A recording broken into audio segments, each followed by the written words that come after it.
इस हफ्ते के स्टॉक मार्केट तमाशा में कुछ स्कैम्स की खबरें, कुछ स्कैम में फंसे इन्वेस्टर्स की खबरें, कुछ स्कैम्स में फंसे इन्वेस्टर्स के पैसे जो मिलने वाले हैं उसकी खबरें। Let's get started. ओ चलो ढोल वाले बैंड बाजा लेके आ रहे हो।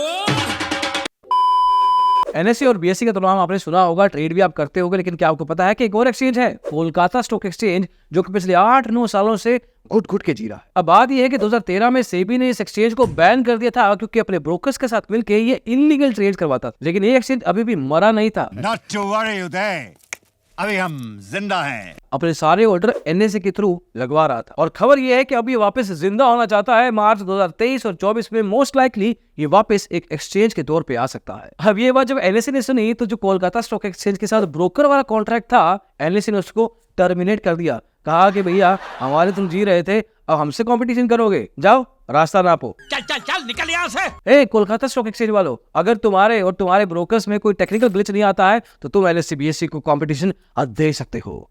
टिप है, ले लो। तो जी अगली खबर थोड़ी सेंसिटिव है। 75 साल के सुब्रत रॉय जो कि सारा ग्रुप को चलाया करते थे, उनका निधन हो चुका है। और इससे ज्यादा दुख वाली बात यही है दोस्तों कि जो 25,000 करोड़ रुपया सारा स्कैम में लोगों का फंसा हुआ था, अभी भी फंसा है। हालांकि सेबी का कहना है कि हम इस पे तफ्तीश जारी रखेंगे और लोगों का पैसा पक्का मिलेगा, लेकिन लोग सोच रहे हैं कि यार जो 11 साल में नहीं हुआ अब एकदम से कैसे हो जाएगा। बात तो सही है। क्योंकि आज तक करीब 17,000 इन्वेस्टर्स के 138 करोड़ रुपए ही लुटाए गए हैं। याद रखिए टोटल वैल्यू 25,000 करोड़ रुपए की है और इन्वेस्टर्स हैं करीब 3 करोड़। हालांकि अभी सरकार ने कहा है कि ये सारा का सारा स्कैम हम ही चेक कर लेते हैं। जितने भी लोगों का पैसा फंसा हुआ है, आप इस लिंक पे जाके रजिस्टर कर लीजिए, आधार कार्ड से हो जाएगा और उसके बाद आपके बैंक अकाउंट में पैसे आ जाएंगे। अब इस सारा स्कैम से ये बात सीख लो दोस्तों कि जो भी आपको कहता है कि रातों रात अमीर बना देंगे, उनसे बच के रहिए, क्योंकि सरकार भी 10-15 साल लगाएगी आपको पैसा रिकवर करवाने में और तब तक आपके बच्चे बड़े हो चुके होंगे और आप बूढ़े। अच्छा ये सुनो, मुंबई की एक 50 साल की महिला को एक ऑनलाइन स्टॉक मार्केट गाइड ने करीब 27 लाख रुपए का चूना लगा दिया। अब आप कहेंगे यार गाइड की गलती है, अरे मैडम की भी है, लालच में आई।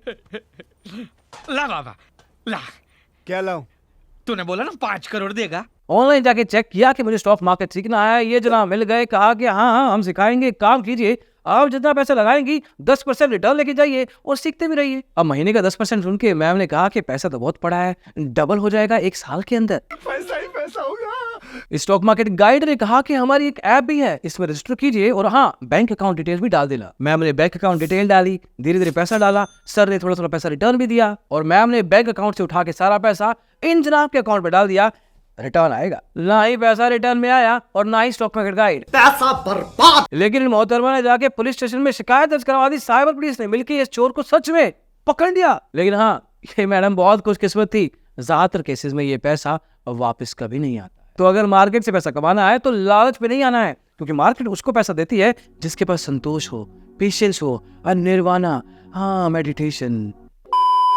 ऑप्शन ट्रेडिंग इंडिया में गैम्बलिंग का बहुत बड़ा अड्डा है। अरे यार मैं नहीं कह रहा, कमेंट में जाके अब आप ही बोलोगे यार नेगेटिविटी फैलाते हैं, लेकिन किसी और ने बोला है। ये है सिद्धार्थ भैया जो कि चलाते हैं equities investment consultancy private limited. बड़े बड़े इन्वेस्टर्स की एक मीटिंग में जाके उन्होंने कह दिया कि एनएसई इंडिया का लास वेगास बन चुका है। सेबी का खुद का डेटा कहता है, जो कि हम भी बता चुके हैं आपको, कि 90% एफएनओ ट्रेडर्स लॉस में है। मतलब इंडिया में 45 लाख लोग ऑप्शन ट्रेडिंग करते हैं, उसमें से सिर्फ 5 लाख लोग, शायद उससे भी कम, प्रॉफिटेबल है। लेकिन पैसा कमाता कौन है? अरे एफआईआई, डीआई, ये बड़ी बड़ी कंपनियां होती हैं जो कि बाहर देश में रजिस्टर्ड होती हैं, उनको वहां पे टैक्स भी नहीं देना पड़ता और आप लॉस भी खाते हैं, ब्रोकरेज भी देते हैं और टर्नओवर के ऊपर आपको टैक्स भी देना पड़ता है। अगेन मैंने नहीं, सिद्धार्थ भैया ने बोला है। लगे हाथ सेबी की चेयरपर्सन माधवी जी ने भी कह दिया कि मैं एडमिट करती हूँ, मैं बहुत कंफ्यूज हूँ। लोग इतना नुकसान खाने के बाद भी ऑप्शन में कदम रखते हैं, नुकसान खाते हैं, फिर भी नहीं छोड़ते हैं। अब थोड़ी सी कन्फ्यूजन मैं क्लियर कर देता हूँ जी। इंडिया में 45 लाख लोग तो ऑप्शन ट्रेडिंग करते हैं, लेकिन रोज नए भी आते हैं, पुराने चले जाते हैं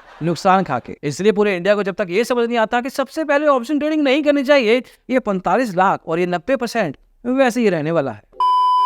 अगली खबर में सेबी ने एक और टेलीग्राम्स पे इलीगल तरीके से टिप्स देने वाले को पकड़ लिया है। नाम है वोसारा भी और कंपनी का नाम है ग्लोबल एडवाइजर। हालांकि ये बेंगलुरु से ही काम करते थे। अब बात है अक्टूबर 2020 की। नुकसान का एक क्लाइंट ने सेबी के sebi@sebi.gov.in ईमेल आईडी पे जाके इनके खिलाफ शिकायत दर्ज कर दी। वैसे अगर आपको भी शिकायत होती है तो इसी ईमेल आईडी का इस्तेमाल आज भी कर सकते हैं। सेबी ने कहा कि ठीक है एक शिकायत आई है, लेकिन उसके बाद इन्वेस्टिगेशन में कुछ और ही सामने आया। देखा कि वोसारा भी ने करीब 73,87,303 रुपए अपने अकाउंट में डाल रखे और ये सारा का सारा पैसा इलीगल एडवाइजरी से है। ये एडवाइजर थोड़े पन्ने खाते, कहते कि भैया हम सेट के पास जाएंगे, सेबी का हुक्म नहीं मानते। सेट ने कहा बिल्कुल सही बात है, सेबी की चुपचाप सारा का सारा फाइन दो। ये भगवान क्या जुल्म है। ये महोदय पहुंच गए सेबी के पास, हाथ जोड़ के इस बार कहा कि देखो जी, इस पैसे में से 15,70,000 तो मैंने अपने रिश्तेदारों से उधार लिया है और 6,68,000 मैंने अपने दूसरे खाते से इस अकाउंट में डाला था। ये पैसा तो मेरा है। सब कुछ काट कुट के 52,99,303 रुपए बचते हैं, वो ले लीजिए। सेबी ने कहा भागती चोर की लुंगी सही। हाँ जी सर, लाइए पैसा। वैसे सेबी के इस इन्वेस्टिगेशन के ऊपर तो